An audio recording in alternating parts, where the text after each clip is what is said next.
becoming friends now? Hey, good morning, friends. How's it going? Thought I'd throw that clip in there if anybody caught it. But yeah, hey, it is Tuesday and it is blistery cold outside in Minnesota, at least where I'm at. We're about oh boy, let's see. It looks like where I'm at, we're 9 below real temperature. And 25 below is the wind chill. So it's a beautiful morning here. Thankfully, it's going to warm up a little bit. Let's see, like tomorrow, I believe it is a little for a few days anyway. And warm, what is that in Minnesota at this time of the year? Hey, so I was challenged, dared, some would even say, to talk about Trump and the him ignoring climate change and some of that kind of thing in his first term as president.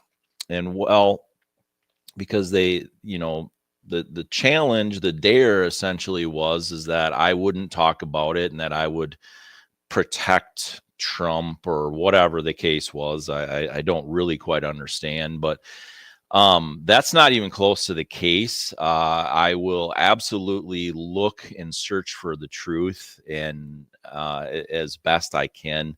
I am fallible, obviously, and I have my bias, obviously, and opinion and political opinion and whatnot. But this isn't about politics on Morning Hair with myself here. It's about what you bring to me. Literally, as I've said, 95% of every single thing I've talked about has because you sent me a message and asked me to talk about it. So this is no different.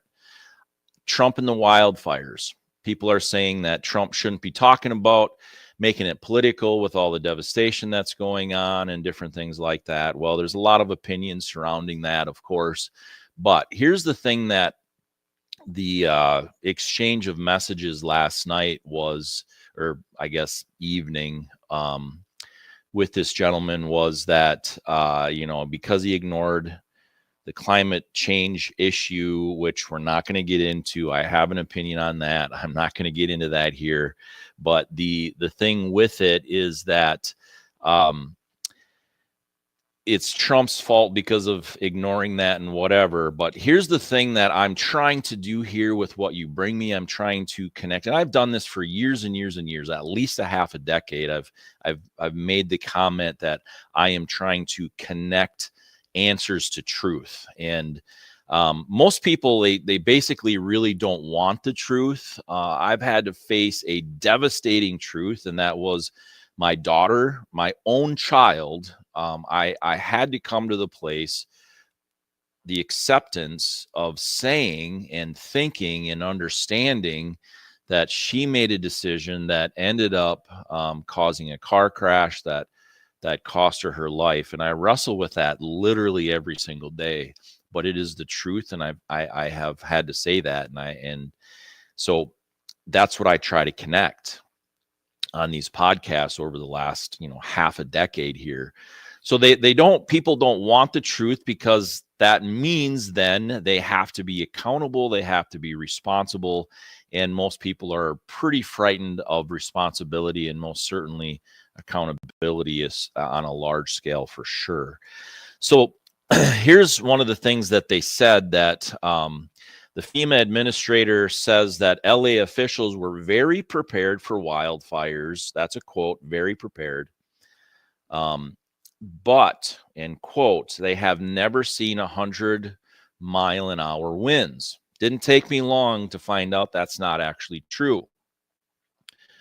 So let's go to October 28th, 2023. There's an article on Santa Ana wind whips 104 miles per hour. 97 miles per hour, Santa Ana winds. Okay, not 100. Sure, word games if you want to do that. That was November 30th of 2011. We can go back to 1984. Santa Ana winds spread fires over California, where 24 homes were burned.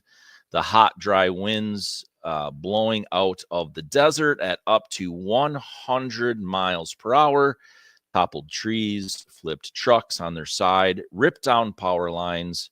At least 3 people, unfortunately, were killed. How about we even do this?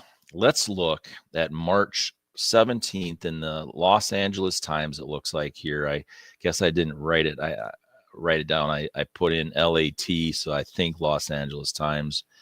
35 homes lost, 100-mile-an-hour wind, mile-per-hour gusts spread fires. 1964. We can look at all kinds of things. It doesn't take long to find this. November 16th, this was posted of 2022. Santa Ana winds howl at 102 miles per hour. 106 miles per hour gusts reported from Santa Ana winds on February 26, 2020. And then we can look at an article in 2015 that says research indicates that the state of California and the rest of the West had ancient mega droughts that lasted decades and sometimes even 2 centuries long. So because Trump avoided climate change, they had decades of mega droughts that they published an article almost 10 years ago that literally they had even up to 2 centuries of droughts in the West. See, here's the thing about what I'm getting at here.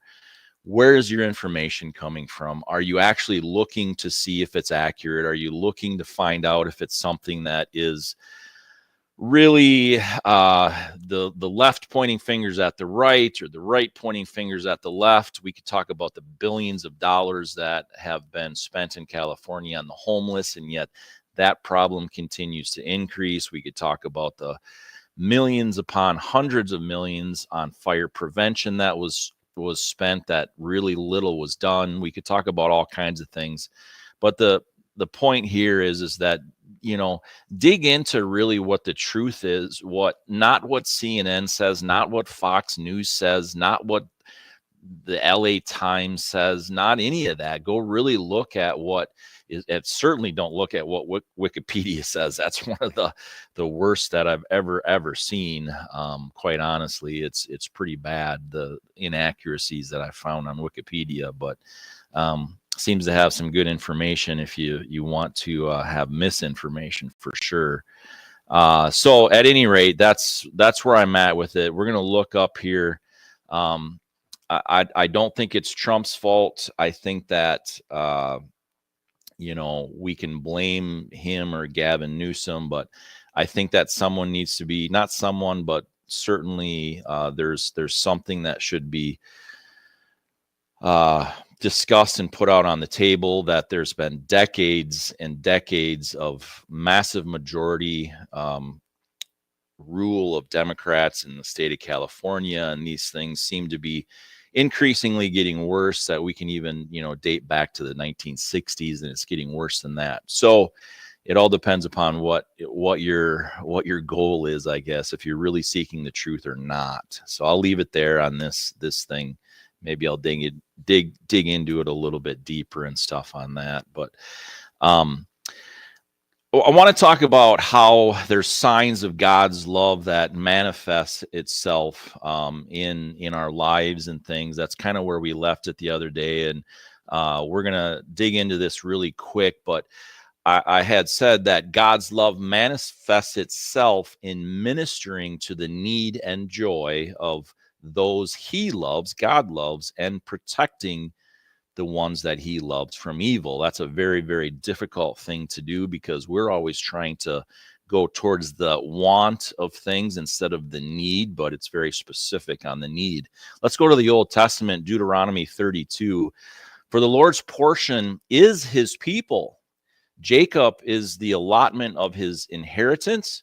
He found him in a desert land and in the howling wasteland of the wilderness. He enriched him, He cared for him, He guarded him as the apple of His eye. As an eagle stirs up its nest and hovers over its young, He spreads His wings. He caught them, He carried them on His pinions. The Lord alone guided him, and there was no foreign god with him. So that talks about uh, how God protects the need, and it brings him joy and things like that, and in how that, and we can see that in our lives. And I'm cutting this really short here, but we're gonna really quickly, I'm at 10 and a half minutes already. God's love manifests itself in disciplining his loved ones for their benefit. Hebrews 12, for whom the Lord loves, he disciplines, and he punishes every son whom he accepts. It is for discipline that you endure. God deals with you as with sons. For what son is there whom his father does not discipline? And we can go on about this, but the point of this part of it is discipline. As we're growing in life, and as we're growing even spiritually, as we seek God and we seek Christ, discipline is part of it, and it's painful. It is horrible. I hate it. But every time that there's been that difficulty and that discipline in my life, I've grown. It was, that I can remember things as a little kid, lessons learned because of discipline, all through teenager and young adult life, and more middle adult life, even still, that those times of discipline are very powerful, as long as we look at them through the proper lens, and as long as we understand that it's a moment for us to really look at it and grow. I think it's extremely important to understand that. Tomorrow, we're going to talk about how God's love manifests itself in his own affliction, in God's own affliction, when his loved ones are afflicted. It's pretty remarkable, all the different parts of scripture that we can talk about, how it's really painful for God himself to see us go through those disciplinary moments and that pain and things in life. And so we're going to talk about that tomorrow. I have probably a dozen things otherwise on what people have challenged me and asked me to talk about. So we will see what we discuss in that part of it tomorrow. But God's love manifests itself in his own affliction when his loved ones are afflicted is a very powerful segment. So thanks for being here. I really appreciate all your messages. I have probably about a half a dozen that I didn't make it to yesterday, so I apologize for that, but I'll get to you here, and we'll hopefully be able to, I'll just answer your questions. Appreciate your support. Appreciate your views. If you feel like sharing this with somebody, that's also helpful for this to grow, for me to grow and understand. I need to hear from you on what worked and what didn't work. So I will leave it there. I'll see you tomorrow. It's going to be the middle of the week already, so I'm not sure how that all happened that fast, but we'll see you soon. So it's done. It's done.